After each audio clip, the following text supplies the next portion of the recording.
Good day, all, and I do believe it's still day for everybody. On behalf of, I'm Robert Savino, a trustee of the Walt Whitman Birthplace, and on behalf of Director Cynthia Shaw and the Birthplace Association, I welcome you today to kick off Season 2 of the Triangulation Journey, Poets Building Bridges. Poets Building Bridges is produced by Poetrybay Productions for Walt Whitman Birthplace, and it's led by George Wallace. I thank you, George, for the continuance of this program. Number one was a spectacular success for all you do for the birthplace and for all you do for poetry. I thank all the performers and followers joining us to cross the first bridge of Season 2. And I thank Heather, our technical director at the birthplace. And now, George, I pass the baton to you. Very good. All right. Thank you, Robert Savino. Thank you, Heather, our engineer for today, and the Walt Whitman Birthplace.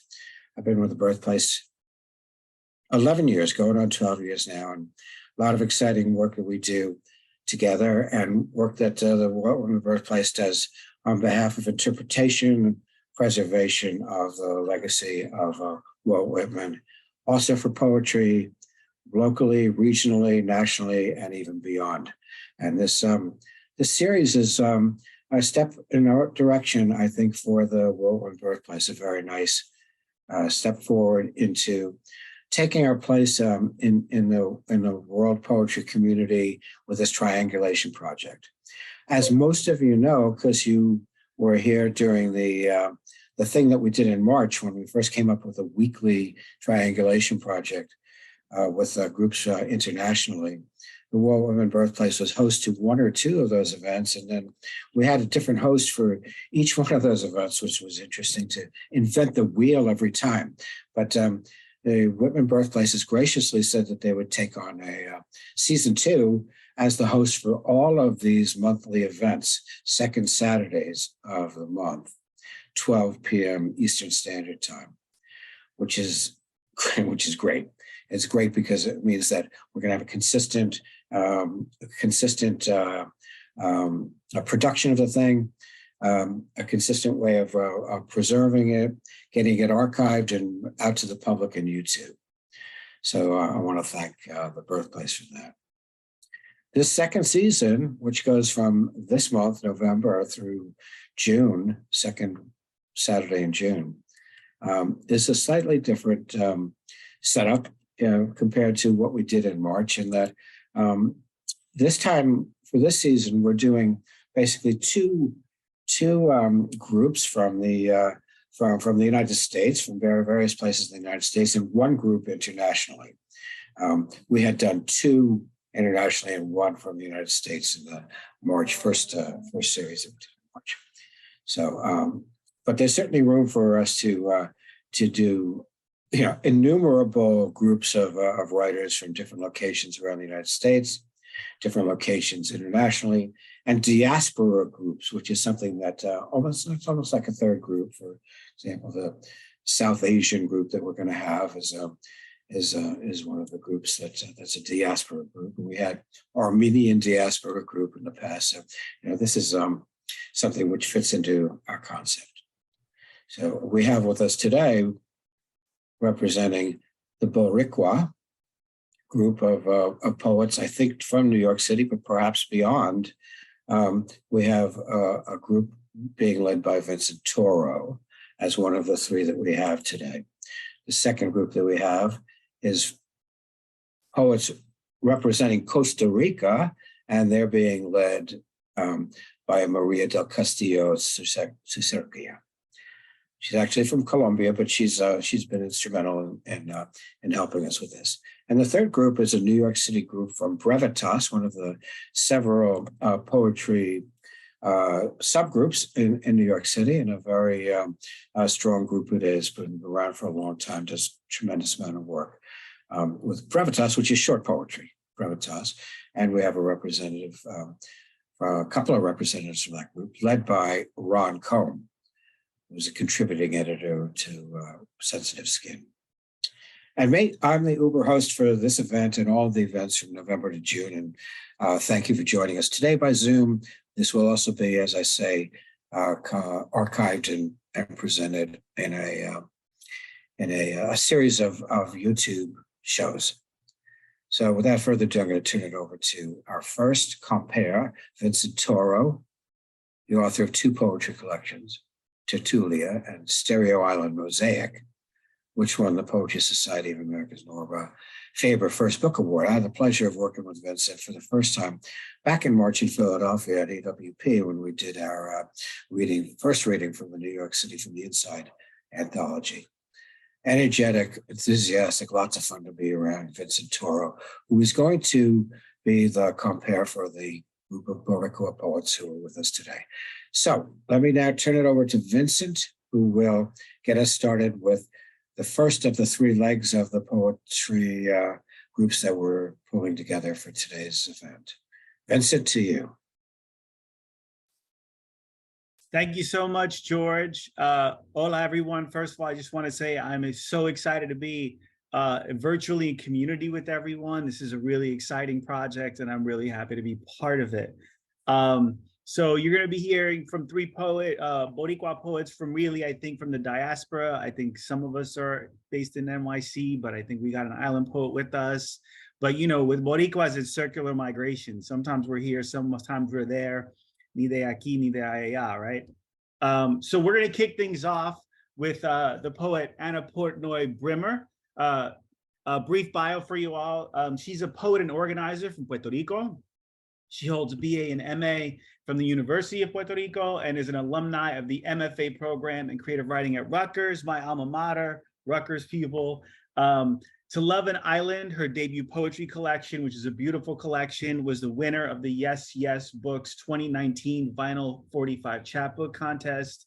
The Spanish edition is forthcoming, and Anna is also the winner of the 92nd Street Y Discovery Poetry Contest, and she was named one of Poets and Writers 2021 debut poets. She's the daughter of Mexican Jewish immigrants, resides in Puerto Rico, and finds hope in the poetics of dance parties and revolution, and so do I. Everyone, please give a warm welcome to Anna Portnoy Brimmer.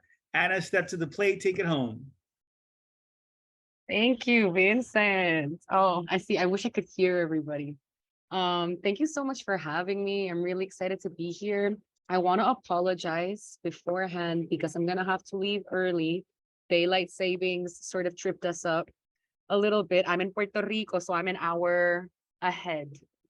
But it's really beautiful to be here with everybody. And I'm going to read 2 poems. I'm going to read one from my book, To Love an Island. And then after that, I'm going to read some new stuff, a new poem, one that's a poem in progress, see how that feels. And this first poem is called Strawberries.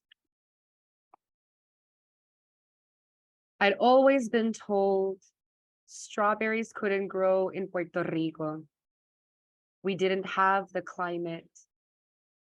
Up here on this finca, past the carcass of Peñuelas' petroleum past, where even the hummingbirds are dizzy with height.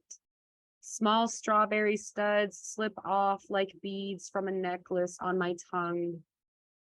The farmer picks them gently from their fuzzy casing, warm and tender from swallowing the world's beatings, as he showed us his budding coffee crop. Crecemos el café bajo sombra. I think of all the work we do in the shadows. Rearing coffee under the sun is hurried and stifles taste. Its flavor should be layered, like the rock that makes this mountain of an island. All plants are carbon husks, patience, but coffee is a slow birth, bean of push that takes as long as 4 years to ripen. Intercropped with bananas, papayas, and pyrethrum to lure away pests, allow for just and solidary growth and abundant existence. This steep hill of harvest is everything we're slowly trying to become. The farmer says after the hurricane, they lost the majority of their coffee shrubs. Seeds were swept away with all else. Mass growers strike deals and offer seeds so local farmers can grow to sell back to them. We have to grow our own, to be our own, He smiles, splits open a coffee pod, drops the pulpy body in my hand and tells me to try it. I'd always been told freedom would never come for Puerto Rico. We didn't have the climate. I asked the farmer about the strawberries. Son silvestres, he responds, and points to their beautiful excess. Y pues eso fue strawberries. That was strawberries. Thank you. And then I'm going to read a new one. It doesn't have a title even yet. But I hope it lands well and we'll see what it becomes years from now. Here it goes. We dry our clothes like apricots all over the house. Sweep up meteorite finds from the ceiling. Termites ate the whole of the bathroom door. Guavas hang low with worms. The lemon mocks fragrant and fruitless for more than a decade. In Mayagüez, the power goes out a few times a week. My parents have the water down to a science. How many days the tank will last, how many seconds to wash the dishes, the gravitational pull in each room with a faucet, the bucket to capture the soap suds to flush the toilet. Ants file down the chair my father sweats in. He tells me they may need to leave. My mom calms her shoulders. The retirement fund has been mined for years, the ore bodies that filled it. They're scared of their old age here, of medical appointments 2 years from today with empty office chairs, the next hurricane that may take what the last one didn't. I watch the ants advance diligently alongside the length of my dad's leg, thinking about what happens to the house when left to itself for a week. The mold that grows on the couch, which grows on cardboard boxes, the debt inside, the people deserted to it. The mice that chew through window screens, moths and cockroaches that eat the insides of closets crammed full of countries other than this one. I don't know what to make of this abandonment. Come with us, they say. I light up to smoke the diatribe with calmness like honeybees. Where will you go? What makes you so sure it'll be better in the States? What safety is there in empire? I refuse to call an outbound flight going home, to unearth the anguished heart from under the gravel politic. Pa pasarla mal, mejor la paso mal aquí. Exhaustion cataracts over their eyes like a spider web. The epiphytes constrict tighter around the house. The boa constrictor wraps around the car motor for the evening. The smoke from my joint clears with nightfall. Please know there are things that grow here. White ginger, spearmint, recao, passion fruit, bananas, breadfruit. Parakeets that call to each other at dusk. A mutt washed in moonlight by the door. The later hours stew behind the knees, folds of the neck.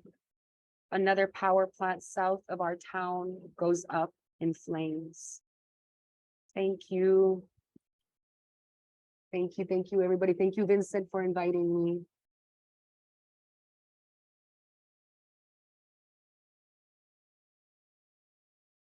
Oh, sorry, that's it. I didn't realize. All right, so thank you so much, Anna, for sharing with us. I love the new stuff. Yes, keep it going.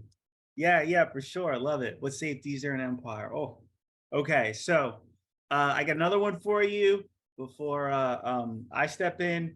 You're gonna love this. Our next poet is Malcolm Friend. Malcolm received his BA from Vanderbilt University, where he was the 2014 recipient of the Merrill Moore Poetry Prize, and he received his MFA from the University of Pittsburgh.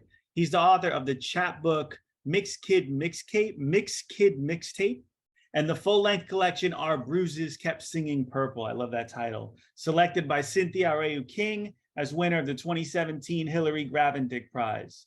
He has received awards and fellowships from organizations including Canto Mundo, Backbone Press, the Center for African American Poetry and Poetics, the Frost Place, and the University of Memphis. His work has appeared in or is forthcoming in publications including La Respuesta magazine, the Fjords Review, Black American Edition, Vinyl Poetry, Word Riot, the Acentos Review, Connotation Press, and Pretty Owl Poetry.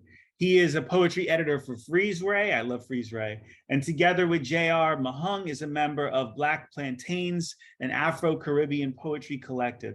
He currently lives and teaches in Austin. So we're really doing the Puerto Rican diaspora thing today. So everyone, please give a warm welcome to Malcolm Friend. Malcolm, the mic is yours. All right, thank you so much, Vincent, for inviting me to read today. My apologies for the long bio, y'all. I really should have gotten Vincent a shorter bio in time for this. Start off with a baseball poem. Poem in which Marcus Stroman addresses Puerto Rico on the issue of his Puerto Ricanidad, revolving around a line from Tato Laviera. Call me a traitor, but I prefer island. Like you, distant pebble in the sea. Memory is the ocean I have to cross. The pain of this necessary voyage. Too many graves call for my bones. I understand that hope is fragile, but I'd rather not assign politics to a fastball. The bat splinters the same no matter my jersey. The ball's stitches still callous my fingers. That is the only purity I know. How these battered hands remind me rebelling against the mob of stars took me nowhere. These battered hands remind me rebelling is the only purity. I know how the ball stitches still callous my fingers. The bat splinters the same no matter my jersey. But I'd rather not assign politics to a fastball. I understand that hope is fragile, but too many graves call for my bones. The pain of this necessary voyage, memory, the ocean. I have to cross you, distant pebble in the sea. Call me a traitor, but I prefer island. All right, and the next poem I'm going to read is actually because of the sign off in Vincent's email signature. Maybe he'll explain it to y'all. Diasporican interview from the moon after Juan Antonio Corretel. ¿Eres boricano aunque naciste en la luna? From this far away, I can't even see Puerto Rico, swallowed by the blue of the ocean. From this far away, the word volver loses all meaning. The word patria becomes an empty echo floating out into space. Can you claim to know a homeland only from dreams? It's impossible to pick out una sola estrella from the countless that populate this endless sky. When you populate an endless sky, it's easy to lose track of any cultura or lineage. I play dad's old records and don't pretend I can trace a map back. Old plenas from Canario and Maelo can't act as breadcrumbs when there is no back for you. No need to act like you can ride a sound wave through the dark of space and into the Caribbean. To pretend that landscape remembers you. To pretend you remember any landscape other than these seas of gray. I renamed the Maria after all the heroes I know. Alviso, Fernandez, Filiberto, Lolita. I fry chuletas in a moon crater pan. Smash my plátanos in a moon crater pilon. They don't taste the same here, but coño, haven't we always made do? Haven't we always adapted? Decided being Puerto Rican was whatever we needed? Maybe I don't need to be Boricano. Maybe being Lunarican is enough for me. The other day, I walked around loosing every American flag I could find. And if a moon rover finds me, que se joda. You can't tell me there's anything more Puerto Rican than that. letting American flags fly off like plastic bags in the wind, tumbling off without a land to claim, letting them float so far away you can't see them. Okay. Do a couple more. One for my dad. Portrait of my dad as a Vejigante. It's unclear at what point Moros became Negritos, so let's just say it was in the streets of the colony. In the notes of plenas carried on humid Ponce air while mass diablos danced through the streets. How no cedula could erase the pandero's vibrations, the scrape of huiro buzzing like leaves of a flamboyant. How the ghosts of a city revel in the riches they brought through their labor in sugar, in coffee. Never let it forget its canciones y bailes, and this city holds ghosts in the juice of every canepa, rattles a percussion of skeletons in the waves that crash along its shores. How our dead ask for the chance to reinvent themselves through their lineage, the plenas that sing in our blood. And it's unclear at what point my dad chose to don a papier-mâché mask, become Diablo or Negrito or Moro or all of them, but hasn't this song been rattling in our veins? Isn't this centuries-long remixing always been its own survival? Making a new song so that one day your kin can sing all the old ones. Hiding your face so that one day your kin won't need to hide theirs. All right, and then this last poem, I'm gonna try to do some honor to my Jamaican heritage as well. And it starts with 3 epigraphs because I be doing too much sometimes. First one is from dancehall artist Buju Banton. The reggaeton people teeth reggae music from we and call it reggaeton. We knew there were gonna be culture vultures. The second is from Rafa Pabon's song Vira Respira. Vengo de Africa, Vengo de Patoro. And the third is from Kamal Brathwaite's poem Calypso. The stone had skidded, arced, and bloomed into islands. Rhythm and flow theory. And if the music be born of the slave ship's rot, I am a child of that music. And if the music be born of people once capital, I am a child of that music. And if the Caribbean be one archipelago, I am a child of that music.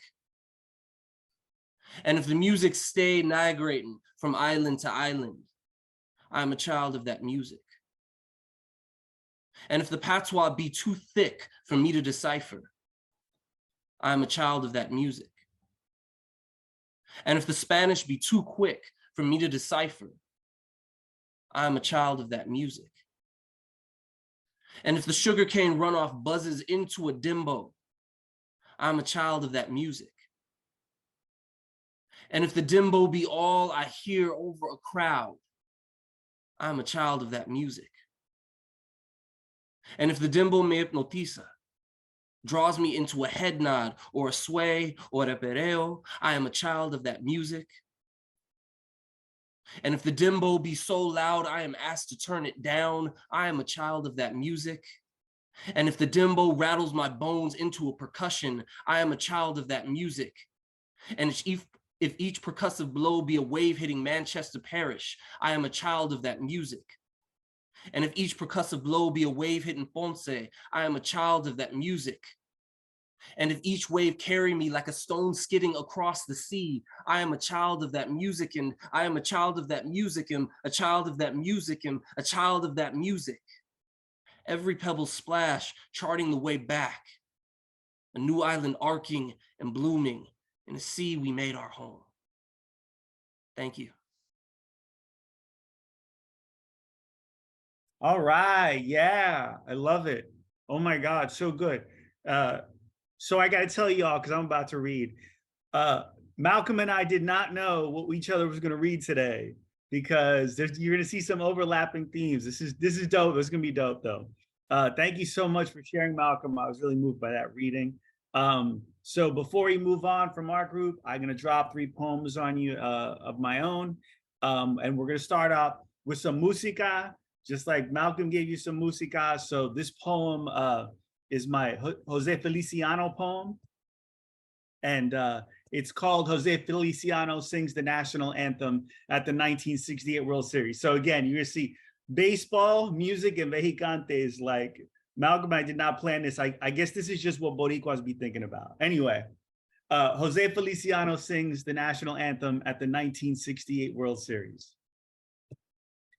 Some had the gall to call it a desecration. Your scintillating cuatro mercifully sprucing that hymn of Boot Hill portent.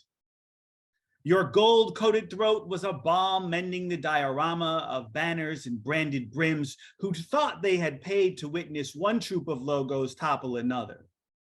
You quipped that you only aimed to solace ears by offering up their war cry, strummed as Latin-tinted lamentation. Though you endeavored to parade your own allegiance to the sense of one, it was canela that spilled out from between your ribs and into the bleachers.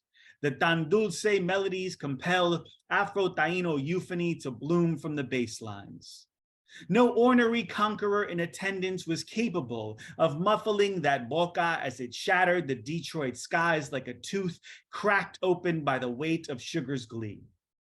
Boos were hastily packed into galleon cannons and fired at your superbly coiffed mane. The malleus of the crowd melted, bread on stale bread of manifest destiny, they gagged on their anthems spiked with sofrito. A brown man elevating their peon proved to be more than their imperious hearts could take.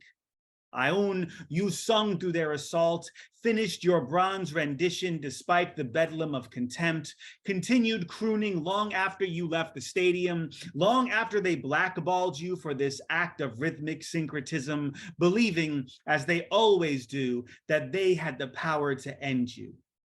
How could they know that you were born with a grito was made legend, that no throng of bum-steered fanatics could ever clip your cuatro? You've heard such tonteria too many times before. It's a played out tune by now. An unruly guest drills a pennant into your hacienda walls, then they demand to be entertained. Eventually, they squeal once they realize they've been spit roasted by the fine print of their own bent treaties. How incensed they'll be in years to come when they learn their spectacle of malice incited one of their clan to wedge you. But on that day, a press conference was staged, an effort to legitimize the tantrum where you were pestered to present a reason why you would commit this audible offense. And you quelled to this cabal's inferno with the quintessentially Caribeño volley. Man, I just do my thing. So, the second poem I'm going to read, this is all newer stuff, by the way. I decided to all read newer stuff, so not from the 2 books. And this one I've never read in public before. And I've been planning to read this for a while since George invited us. So again, I did not know that Malcolm was going to do a Vejigante poem, but this poem is called The Vejigante Speaks.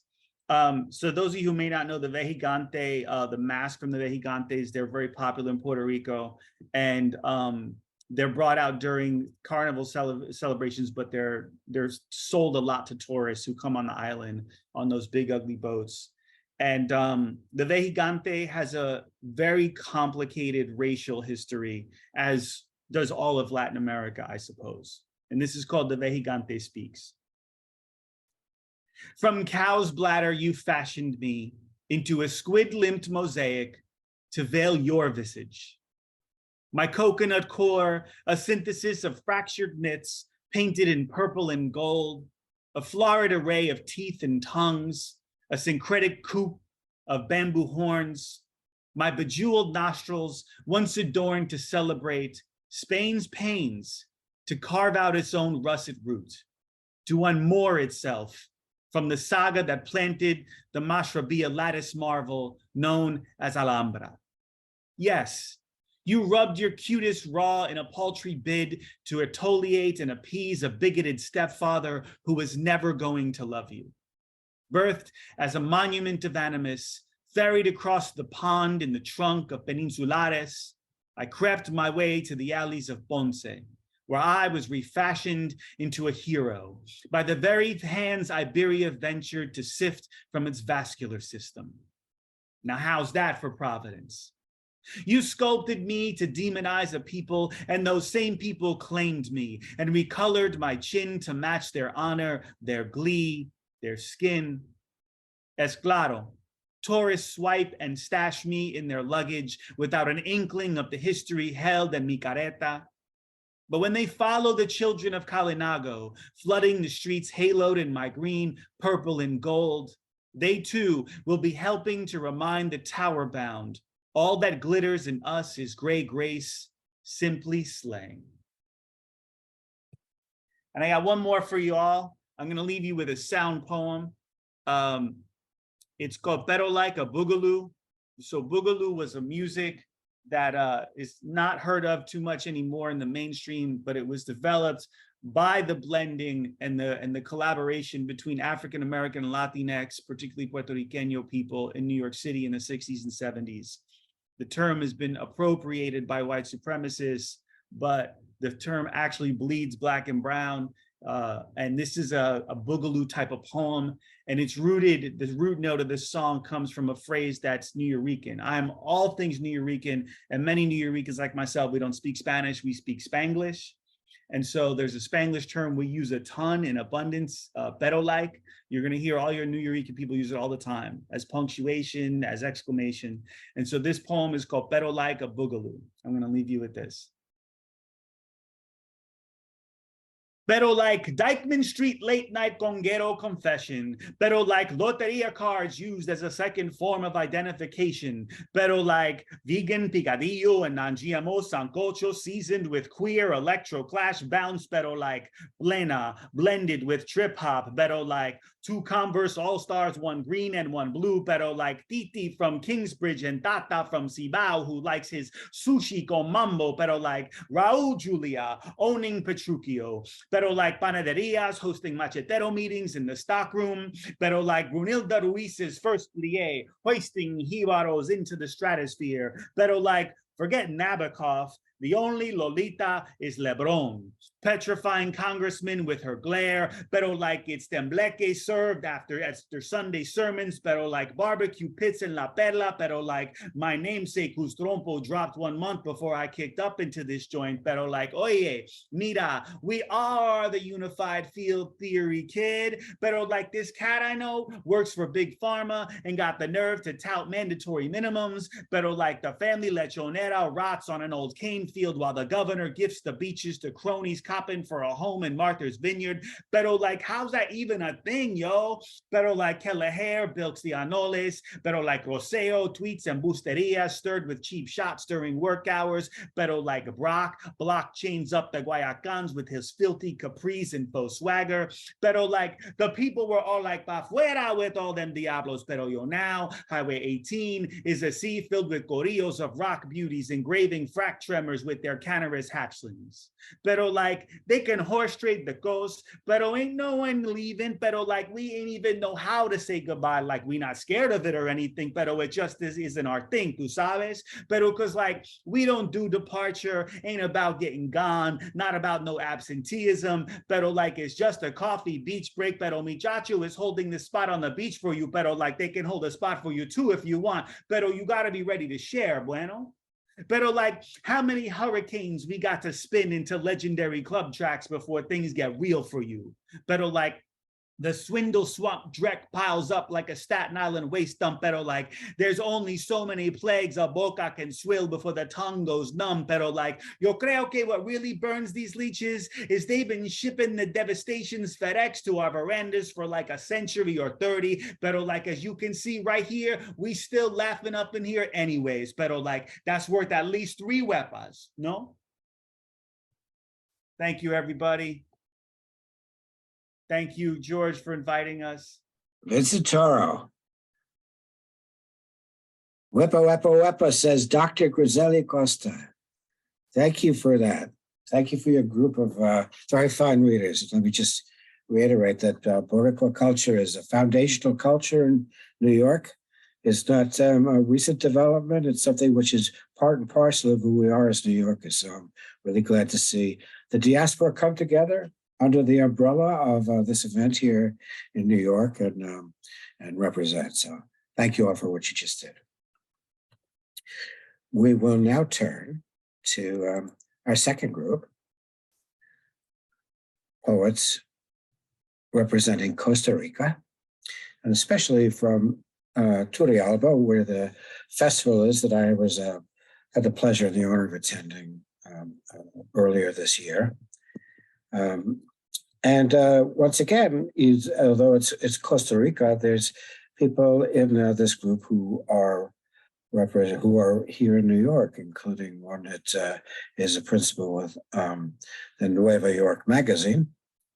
And to introduce this group and to compare their activities is the very fine poet, translator, literary agent, Eastern doctor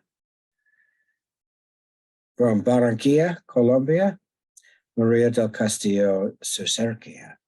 Now, she translates any number of languages, and she seems to always be learning new ones and bringing them on board.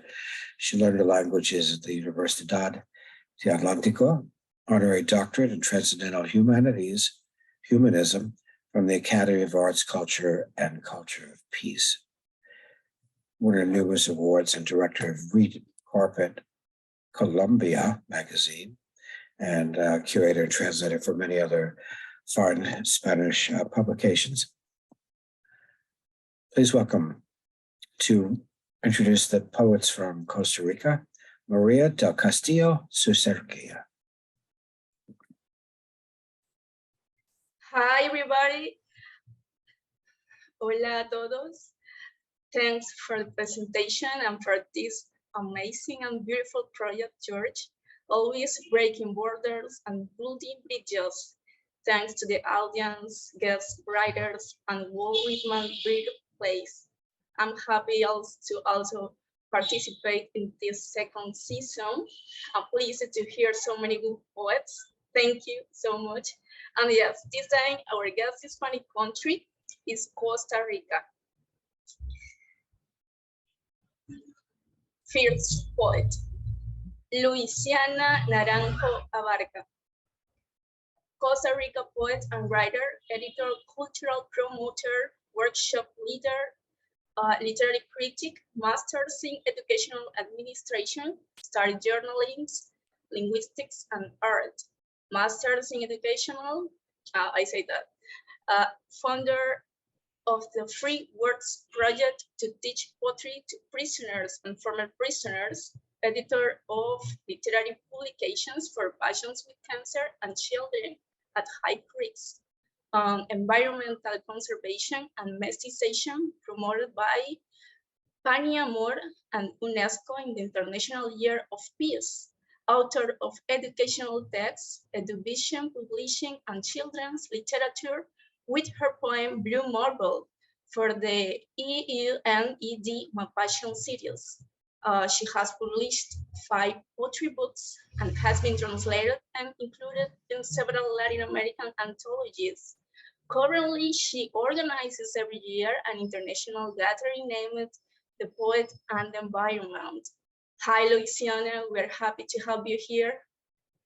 Hola, hola María del Castillo, hola George Wallace, hola a todos, muchas gracias por esta invitación. Desde Costa Rica estamos acá cooperando con este lindo proyecto. Voy a leer en español, I read to Spanish. Y pues un gusto conversar con todos. Creo que todos de alguna manera entienden el español, entonces somos una mezcla, ¿verdad? Así que voy a empezar con un poema que se llama Cuidado y te nombro. No sé si es perverso decir Horacio, Nelson, Kid, Eduardo, San, Ale, David, Rafa, John, 3 puntos o más putos seguidos, o decir segmentos, caducos afectivos, rastrojos de marea roja, brosa artefacta de café, cáscara de reptil recién nacido, perritos chihuahua que se autopriman de semen en las esquinas, o simplemente seguir jugando con las opciones de charco, con sus argumentos de ranas principescas, sus mensajitos de texto alimentando su captura entre lunes y jueves porque soy del calendario, la del viernes. O seguir de Cenicienta, besarle sus orfandades, remendar sus destrozos de impotentes, de fracasados mujeriegos, o abrazarles ese abandono por algo, porque por algo los dejan, por lobos aulladores, porque exigen sin consentir, porque no tienen idea que sexo es tener sesos y que no hay teorías en el amor. Los siguen dejando por zorrillos que no huelen su ajenjo y potasa cerebral, porque se hartan de sus malos olores, por sus baratas filantropías, o la mística de guardarnos en gavetas trabadas, por ser potrillos que relinchan y doman, por asfixiar con medidas absurdas del cómo se devalúa la belleza.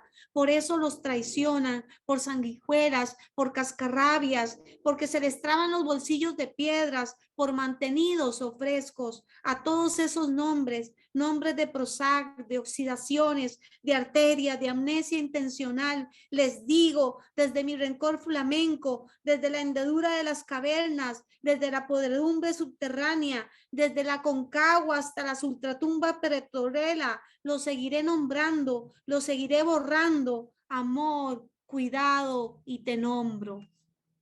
Es uno.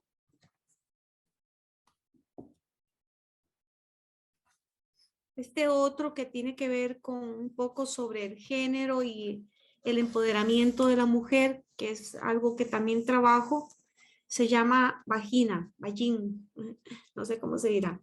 Dice,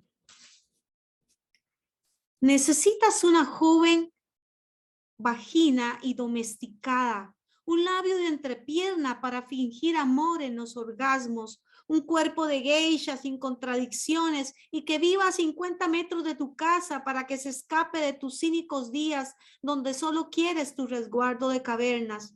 Necesitas una vagina virtual que se conforme con emails penetrados y ligeros y un messenger con pechitos en los botones para violentar tu tántrica forma de verme. Necesitas una vagina delgada que modele tu hilo dental favorito y que baile el cha-cha-cha con su cadavérico cerebro y atrape tus jadeos teóricos del único presente. Necesitas una vagina plástica que no te hable de sus remolinos baratos en sus 28 días del mes, que se despoje de sus hormonas y lloriqueos para ser menos madre y más mujer. Necesitas una vagina numérica con señal de celular para que respondas animado con memes absurdos y un radar que te indique cuán grande es tu impertinente soledad. Por eso te empaco en una cajita y un lazo rojo la vagina que necesitas. Y úsala en solitario con el color de mi bandera para que no lastimes a otra de verdad. Y por último, me gustaría leer el poema donde habla un poco de los estilos literarios y qué es poesía y qué no es poesía. Para mí es algo que no me tiene de lejos y de importancia, porque creo que es más una necesidad emocional y por supuesto con estructura y estudio y técnica todo se puede mezclar. Se llama anarquismo poético. El poema es un baladro antiguo. Me tienta decirlo como un rugido desesperante, como si fuera una presa selvática de las circunstancias. Es el silbo de la suciedad, el abandono del viento, la construcción subyugada de nosotros a ese imperio de los egos y los subterfugios. Hay cada curva que libera pulsaciones, metros cuadrados de insomnio, una palabra encontrada en la evasión, en el reproche amoroso, en el capítulo finito de la hendidura emocional. Un poema es una molestia, un encantamiento, un acto pusilánime, la mancha que no se quita, el purista del lenguaje de donde la flor ya no es flor sencilla. A veces se sostiene de ñoñerías, de vulgos negados y preciosistas. A veces es candelilla, un dolor estomacal, un ajuste de cuentas, una suma de alejandrinos o una estirada rima de constipación. La poesía tiene todas las licencias que me da el invierno gobierno, el diccionario, los signos cultos y excesivos, las diatribas, el silencio, el desorden conjunto a mi total anarquía. Muchas gracias, les agradezco mucho su escucha. Thank you, Luciana. Would you like to read one poem in English? Please. ¿Quieren inglés? Yes. Okay. My Just English one. is a little not good, but Okay. okay. The Children's Eternal Rainforest.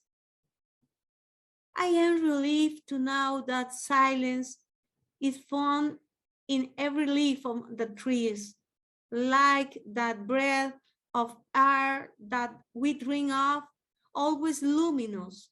To know that today so many hands and apparatus sit, and later they will be trunks to defeat the moon with their branch like mischievous children, impetuous against the sun, because no trees want to die with his showy neck cut on in one, like that glass heart that way water to save some man, and that this land is fertile witness of his audacity to be a tree and lost so much lead and cement to lose its will identity, because roots sometimes sleep and close truly move away from their idols. This forest is eternal, not only because it's warmly preserved, the bird or the plant, the insect or the frog, but also because it's preserved the poet. Yes, it's preserved the poetically green, that leaf that is summed up in the sense, the gain of time that never is born, never grows, and never dies, that innocent sprout for which everything is possible, that pioneer wind that topples all, the sensuous rain that multiple all, and the silence that become more poetic. It's in the silence. I am relieved to know that this forest is eternal just because you and I toss a coin to win in existence from our imagination. Sorry, my English.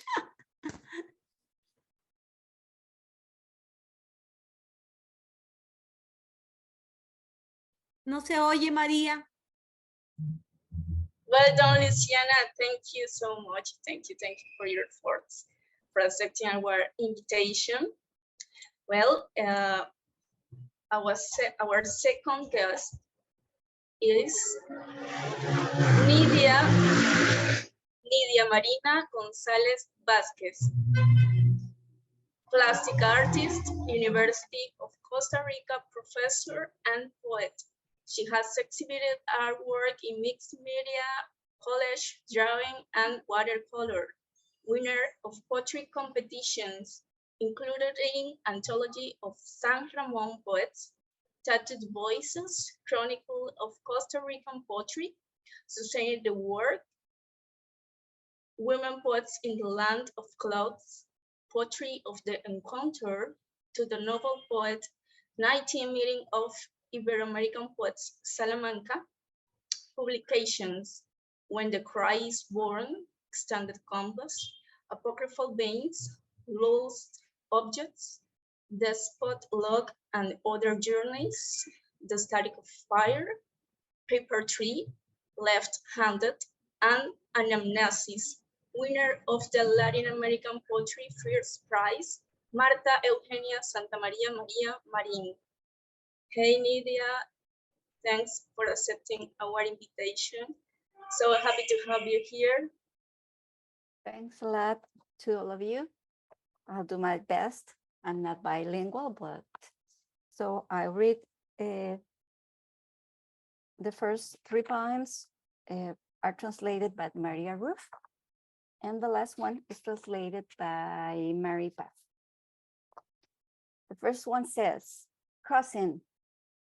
2 human creatures cross paths and gaze at each other. A wall melts like wet paper. 2 human creatures later touch each other. and the cold becomes a straw, a color cloud, laughter, moisture, a non-rhetorical equation, apparently simple, though it took a million earlier hands.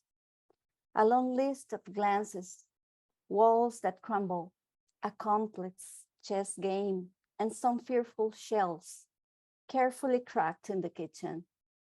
Just before the last ritual, lips without clouds, almost touching, imminence suspending in a spell, two human creatures, only two of them are all that's needed.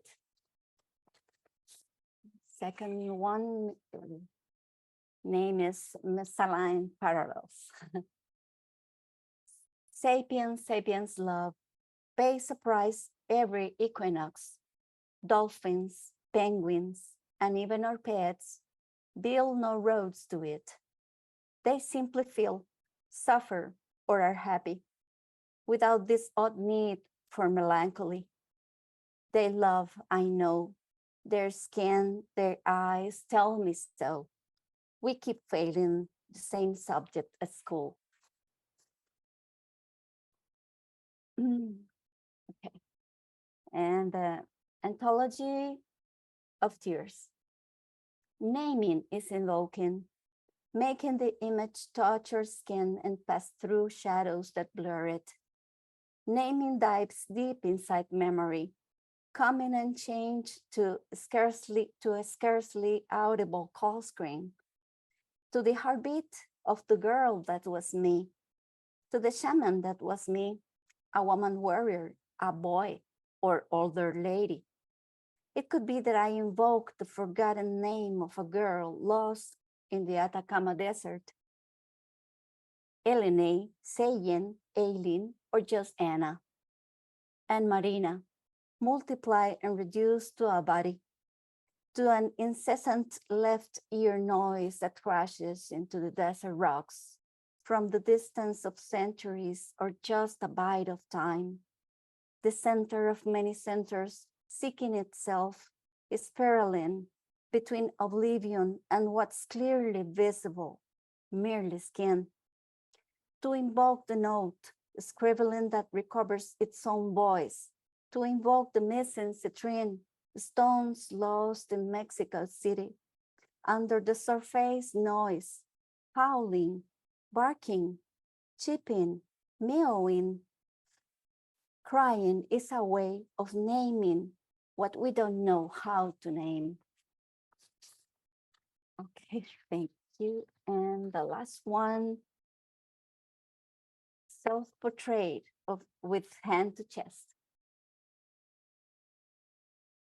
I've lost my long hair of 15 and respect for sacred scriptures.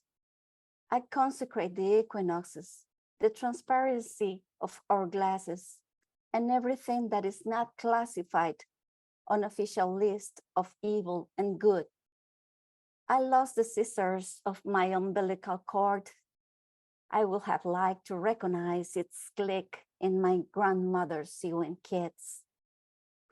As Lily's secret daughter, I confused my origin for a while and wasted time looking for myself in a reef that no man was lacking. I have a faded report on Lorena's Bobby's fury, a declaration renouncing oblation, and an apostasy unrecorded due to non-payment to the administrative treasury of the clergy. Things that cannot be suddenly loaded into some simply human bones. A miracle of survival allows me to witness how to disarm this system and unsearch among useless objects without finding answers of blood or earth. I make this list of lost things to interpose new questions and allow the riverbed, the path of the trees that know how to be born in unexpected places. Thank you so much. Wonderful poems. Nidia, thank you so much. Well, our third guest, Marisa Russo, who was born in Argentina but has a close relationship with Costa Rica. She's a poet, editor, cultural manager, and professor at Hunter College, City University of New York. Master's and bachelor's degree in Hispano-American and Peninsular Literature at Hunter College of the City University of New York. Doctoral candidate at La Salle University in Education, Costa Rica. Founder of Turrialba Literaria, executive director and founder of New York Poetry Press, editor-in-chief of New York Poetry Review. Her work has been translated into English and appears in several anthologies and literary magazines. Director of the New York City Latin American Poetry Festival and president of International Poetry Festival, Turrialba, Costa Rica. Publications: El idioma de los parques, The language of the parks. Honorable mentions in International Latino Book Awards. Best Poetry Book, Jardines Colgantes, 2020, and El cielo comienza en las raíces, 2020, and Del libro de cuentos inventados por mamá, la joven Ombú, 2020. Hello, Mar. We are honored to have you here. Nidia, nice to be here with all of you. Nice to see you. Hermosa. Nice to see you, George, after that wonderful time we spent in Costa Rica with Luisiana and Marina. I'm very honored to be here. So let's see if I can start reading. Okay, so let's read a few. I usually read in Spanish, but let's see. Let's try a few English ones in here. I'm not in camera. I think it's okay. Can you see me there? Yes. Okay. Okay. Landscape with a catch. I am the breeze. I invoke acacias, squirrels, benches, owls, children. I whisper to the lake, you're part of my creation. Men had denied me 3 times. I am the secret courtyard between their temples. They name me when they jump from their pupils with parachutes. Inside and outside, I am your ladder. I am your net. Let's go to Memorial Park, where with these few verses from Olga Orozco. My loneliness is made out of you. It carries your name in its thumb version. In front of my apartment, there is a memory tree and an oblivion tree. I can distinguish them when I cross the street. The ghosts walk in a road doomed by amnesia, wanting my eye to claim them. The most clever one wishes me to save him. I push him away. I caress the stone that holds your essence. I condemn you every evening. And this is one that I wrote for my godson. Let's go over here, and it's called, just a second. It's Natural History Museum. He's convinced that a comet fell in Central Park. He's convinced that a comet fell in Central Park that extinguished the wars of the Jurassic. He comes with the toy piles that a godmother taught him bought him in the Natural Museum to dig on the rocks. He doesn't call him archaeology, but bone science. He's certain that during that time, the syllables were roads, grasshoppers, roots. He yells on me from the afar. The siren has died in the fountain. While he draws, I think, the lover of the Brontosaurus. And let's go to this one in the album of sensuality. And I have Nawi Olin. Chapultepec Forest knows Nawin wishes to be just for one night Carmen once again. This Mexican has boarded a boat to Lisbon and has not come back. Nawi yearns going into a saloon, meet a man, drink a tequila, go to his hotel, get naked. Nawi, however, holds cats, nocturnal embraces, peculiar glazing eyes. The oil paints are not enough to hold a glass, to go and do her bodies. And let's see this one. Gloria Guida. Gloria doesn't know where to toss her cigarette butt in Bryant Park.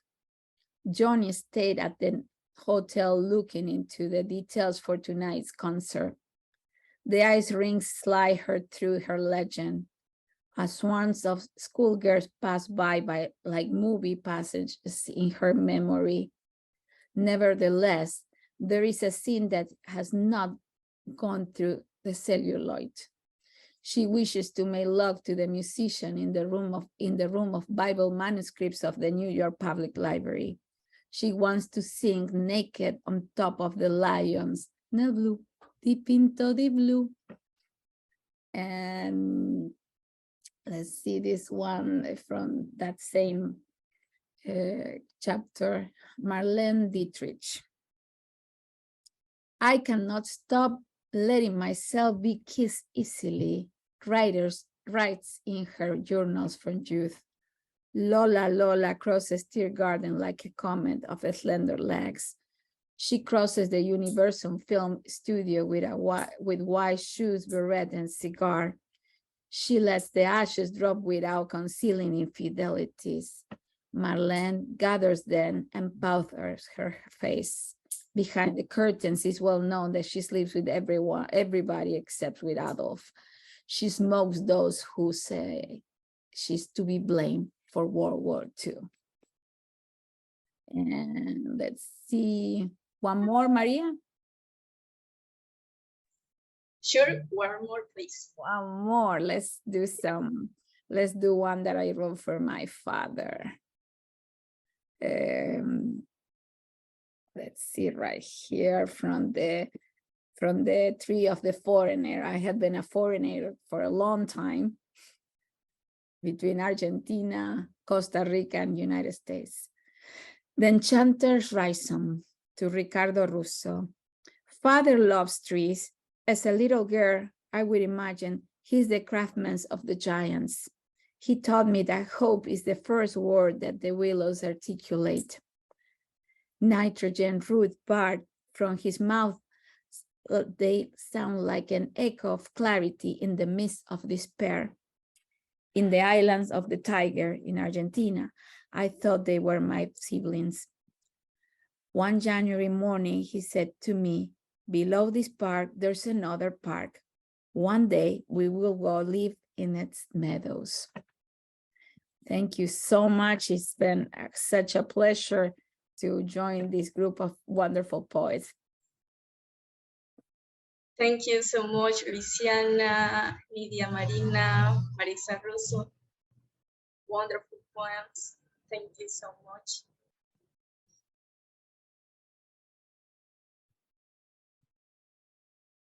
And Vincent Torres says, mil gracias, Marisa, bravo. And bravo to all three of you who read for representing Costa Rica so beautifully.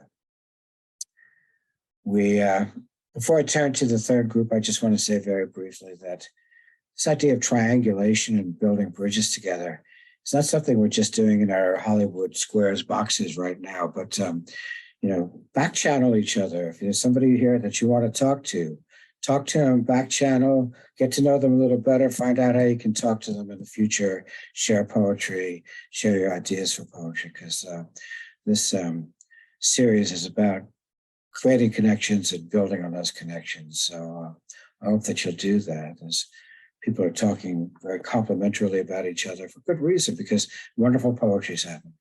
I'd also say that in our audience, we have people that are not just from the show today, but we have a number of representatives of each of the communities that are being represented tonight, including I think a half a dozen from Brevitas here in New York City, and a number from Long Island who are associated with the Walt Whitman Birthplace. We have a friend from Erie, Pennsylvania. Chuck Joy is going to be hosting a group in the future.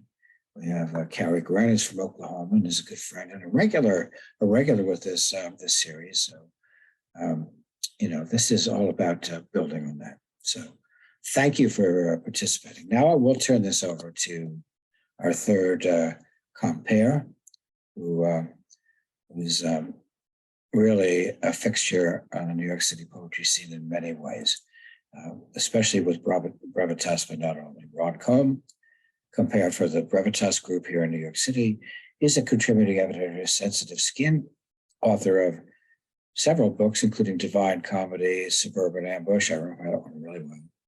A Change in Weather. Welcome to the Barbecue, and Summering in the Shallow End is at work in Cafe Review. That's up in Maine. Gathering the Tribes.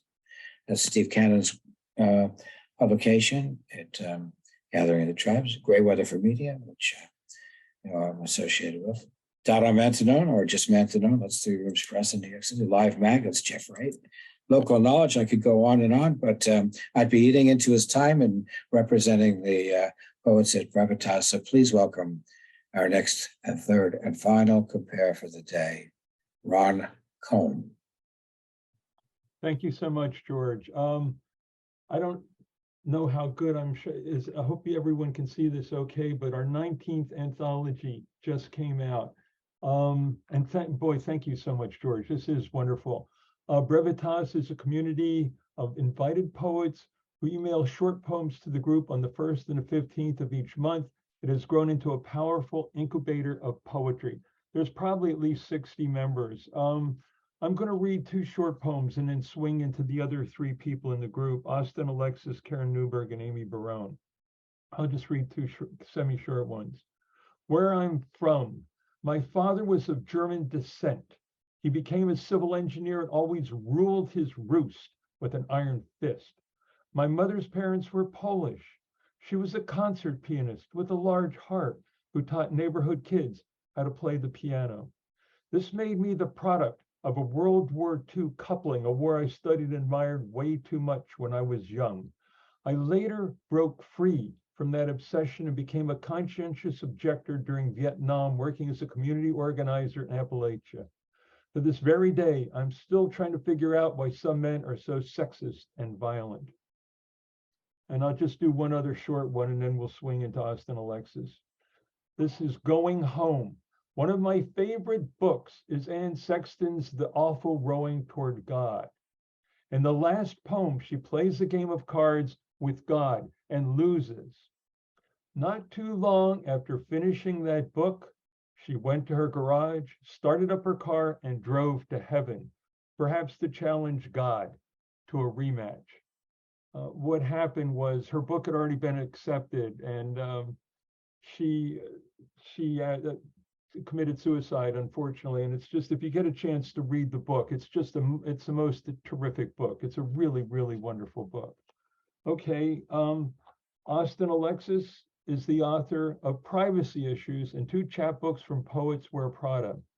He's been published in Barrow Street, the Patterson Literary Review, the American Book Review, Poetry Pacific, Flash Boulevard, and elsewhere. He's received awards from Conceit Magazine, Great Weather for Media, and Vermont Studio Center. Welcome, Austin. Thank you so much. Thank you to George Wallace, and thank you to Ron Kolm.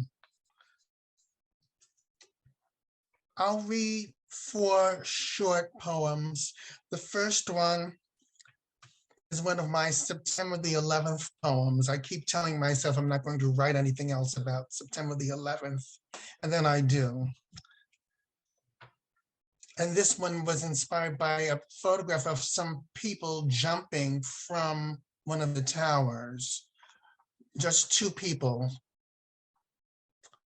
September the 11th, office mates. Just 15 minutes ago, they stood apart as enemies. Now, shared fare fuses them as fires burn, as explosions scale the air, as they each taste hot chemicals and fumes of panic.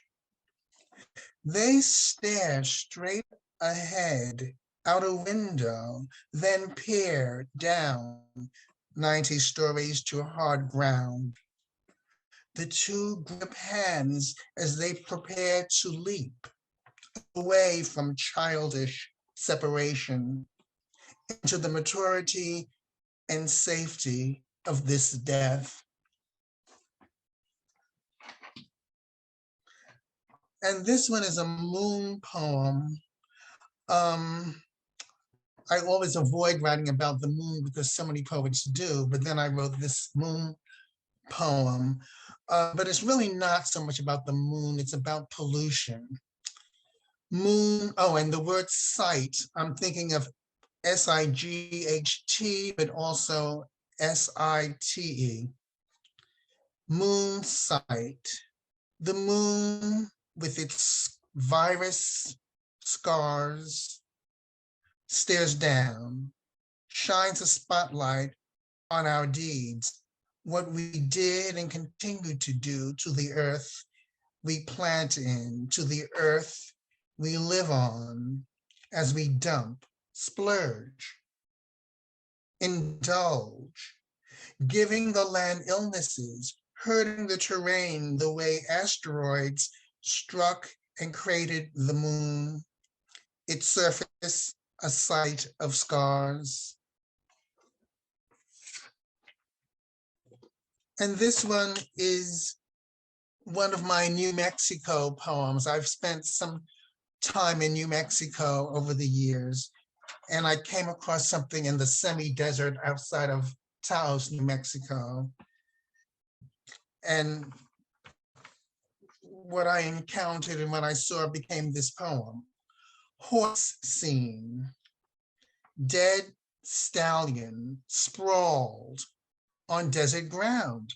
Its flesh has decayed, leaving a skeleton. Off-white lines crisscrossing red dirt. Cacti seen here. A crimson rock there. Vultures overhead, circling, dizzy with wondering about the story of the bones. Sticks of a lone creature abandoned to cruel sun rays.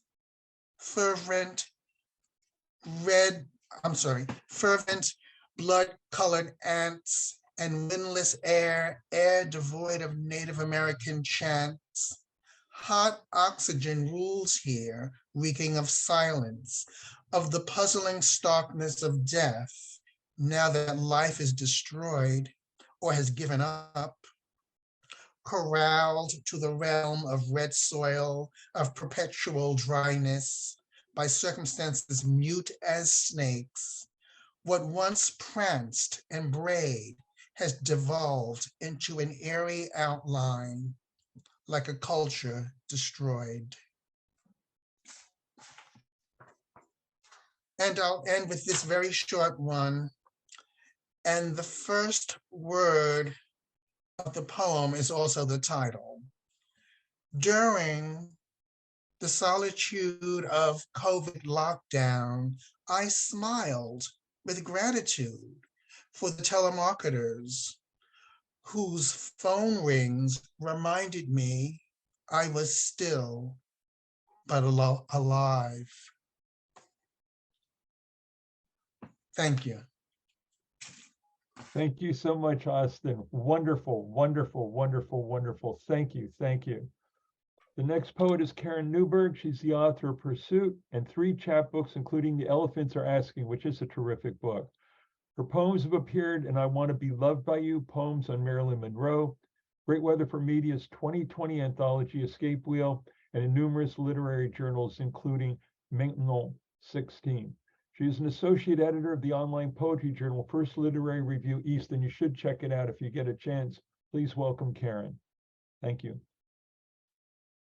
Thank you, Ron and George and everyone. I'm really honored to be part of this series. I'm going to read a few poems. I'll start with a short one that is actually a Brevitas poem that I once did in the round by every other week. This is called Cradle Gifts. Our latest polarizations along political lines, moving further into camps, then escalating into battles. Add war, mass migration, new weather once coming now arrived, and our beloved plants and animals dying off across the globe. Dearest rockabye baby, go ahead and cry. We're gifting you all this as yours to carry.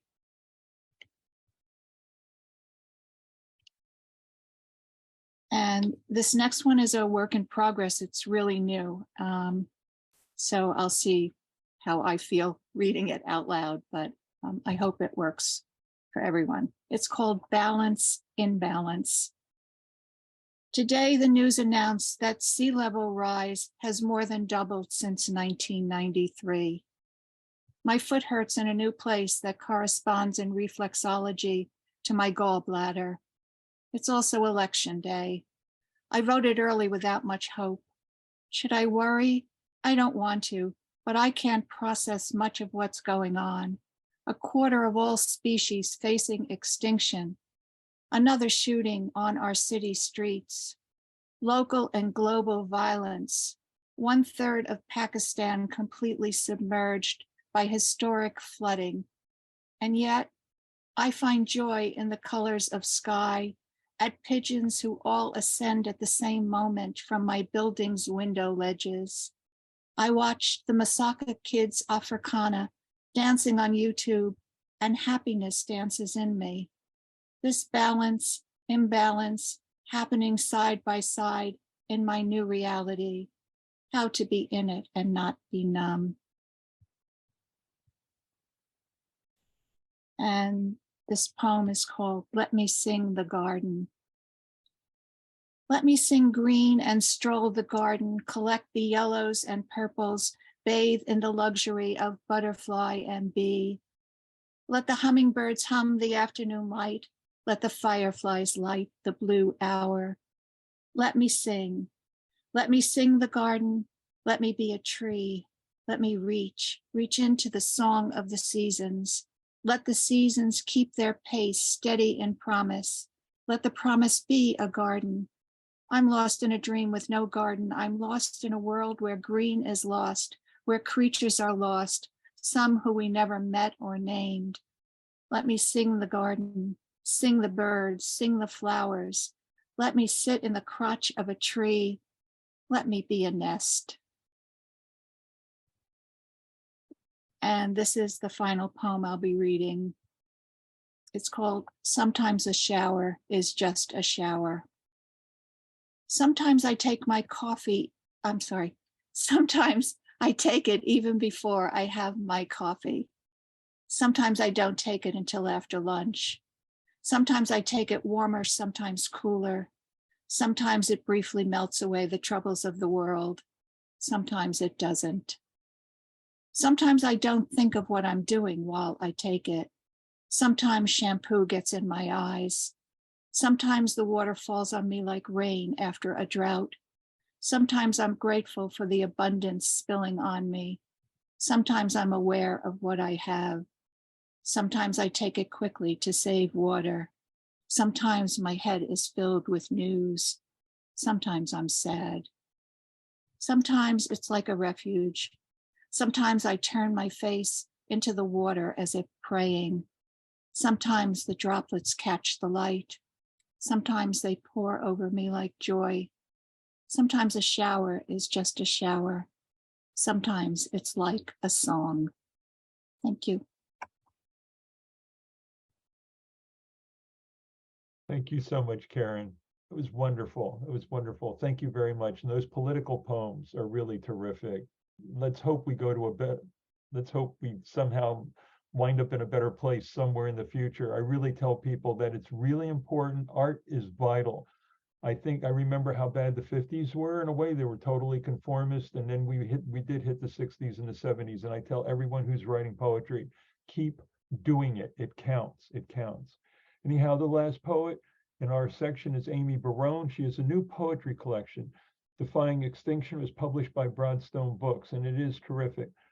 New York Quarterly Books released her collection, We Became Summer in 2018. Her chapbooks are Kamikaze Dance and Views from the Driveway. Barone's poetry has appeared in Local Knowledge, Patterson Literary Review, Sensitive Skin, and Standpoint, among other publications. Please welcome Amy Barone. Thank you. A big thank you to George Wallace, Walt Whitman Birthplace, and Ron Kolm, and everyone who came out for poetry today. I'll be reading poems from my new collection, Defying Extinction, which recently came out from Broadstone Books. Island Exiles. The Trinity Islands enchanted on our one visit. Pine woods, glistening grotto waters, the coves on San Domino, St. Mary's Church with its rare Byzantine cross. We arrived by hydrofoil from Termoli, a city on the Adriatic, where a street honors my second cousin, Cleofino Ruffini, and the Swedish castle in Old Town houses his tomb. He was a World War II hero gone too soon. Longing to return one day, I set out to honor the magical place and memory, but altered mindscapes intervened. I discovered that in 1334, pirates ransacked the Five Islands. Centuries later, Mussolini rounded up Italy's gay men, created internment camps, kept the citizens confined on the once glorious Trinity Islands, whose vistas had changed.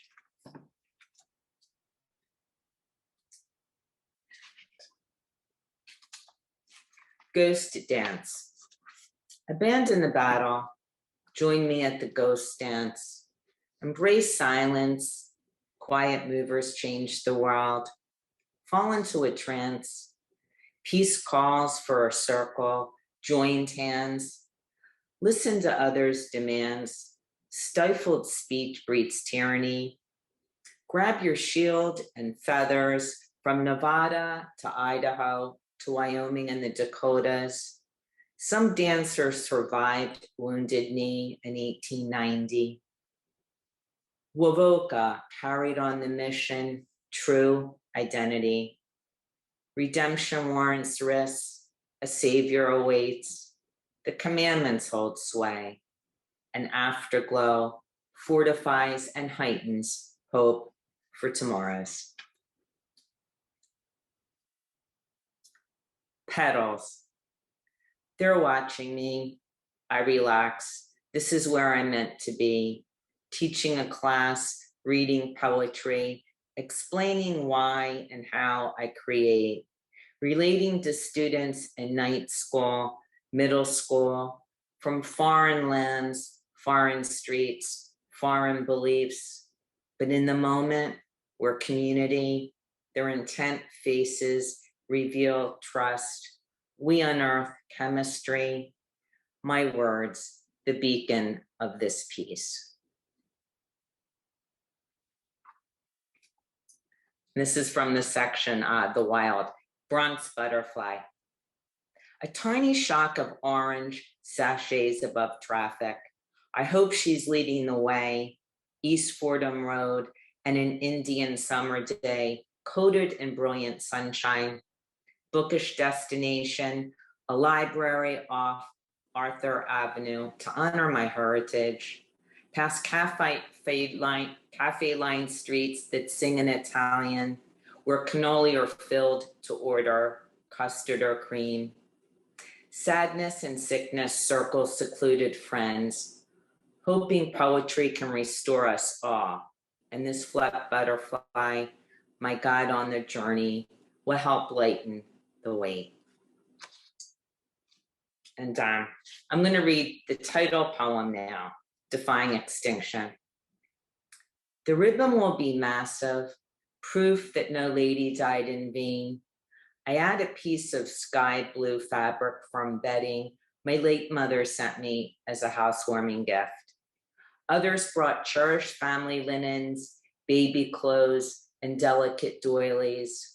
A writer weaved in a purple silk blouse to create a memorial that will hang along the Brown Building in Lower Manhattan, where 146 garment workers at the Triangle Shirtwaist Factory perished in a fire on March 25th, 1911, one of the nation's worst work disasters.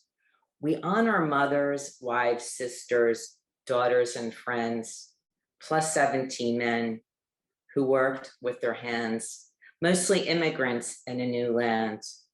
Escape blocked by locked exits and stairwells. Their sacrifice propelled activism, dignity for workers, remembering. And thank you. I'm going to end with a short poem. And I think every poem probably was came about through Brevitas. So thank you to Brevitas, all my fellow poets, Ron, who is responsible for the anthology. And thank you to everyone today who came out. Bardo, they're up there in transition, sandwiched between old and new lives, floating, attachment dissolving, thoughts turning pure. They'll become who they're meant to be as long as they have the grit to conclude unfinished business, journey on. The next time I chat up clouds of horses and unicorns, I'll be more respectful of friends and family. Speaking to stars is never in vain. Thank you. Thank you so much, Amy. And again, George, this has just been wonderful. Thank you, thank you, thank you. This is terrific. Thank you so much. Beautiful.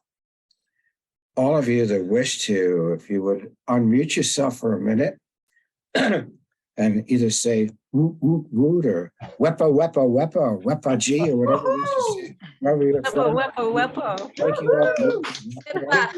Fabulous work today. Yeah, a great way to start off our season 2. So thank you once again. Thank you, I'm so happy that Vincent, you, Ron, you, and Maria, you were able to pull together such a range of talent and beautiful talent, each one of them. I loved hearing work in Spanish and in English. I think it's something we're going to try to continue as we go through our season. So all of you that joined us from wherever you're from, I appreciate it. I see the sun shining brightly into many people's rooms as it's shining brightly into mine here in New York. It means the hurricane is past us. So go out and enjoy the rest of your day. I'll just remind you once very quickly that our next of these monthly second Saturday events will be held on December 10th.